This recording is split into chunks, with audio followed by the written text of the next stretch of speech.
আসসালামু আলাইকুম। কেমন আছেন সবাই? আজ আপনাদের সাথে শেয়ার করব লাউ চিংড়ি রেসিপি। এটাও আমার মায়ের রান্না করছে। আমার ছোট বোন ক্যামেরা ধরছে দেখাচ্ছে।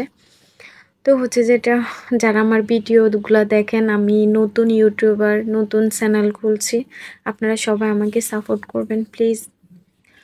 তো দেখেন এখানে আমি পেঁয়াজ, আমি না আমার মা পেঁয়াজ তারপর কাঁচামরিচ এগুলো দিয়ে একটু ফ্রাই করে নিয়ে আপনার রসুন বাটা দিয়ে দিয়েছে। আর রসুন বাটা আর হচ্ছে আপনার জিরা বাটাটাও দিয়েছে হলুদের গুঁড়ো, লবণ, মরিচের গুঁড়ো এটাও দিয়েছে। এখন এটাকে কিছুক্ষণ ধরে ফ্রাই করবে।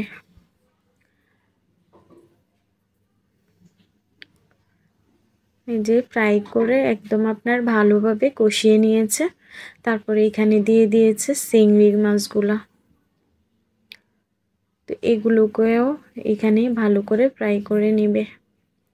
আপনার চিংড়ি মাছের যে মাথা, আপনার হাত পাগুলা আছে যে, তো আমাদের অনেকগুলো চিংড়ি নিয়ে আসছিল, তো সবগুলার ওই আপনার হাত পাও যেগুলো আছে ওইগুলোকে বাটছিল বাইটা, ওইটার পেস্টে আপনার এখানে অ্যাডজাস্ট করছে।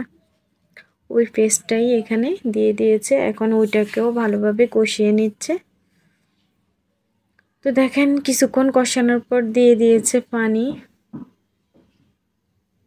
এবার পানি দিয়েও হয়তো ভালোভাবে কষিয়ে নেবে, দেখা যাক কি করে। তো এই যে এগুলোকে ভালোভাবে অ্যাডজাস্ট করে নিয়েছে।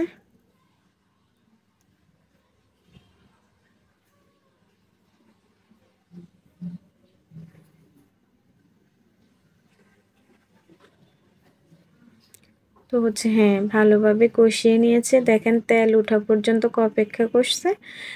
তো যখন আপনার মাছগুলো থেকে তেল উঠছে তখন আপনার লাউটা দিয়ে দিয়েছে।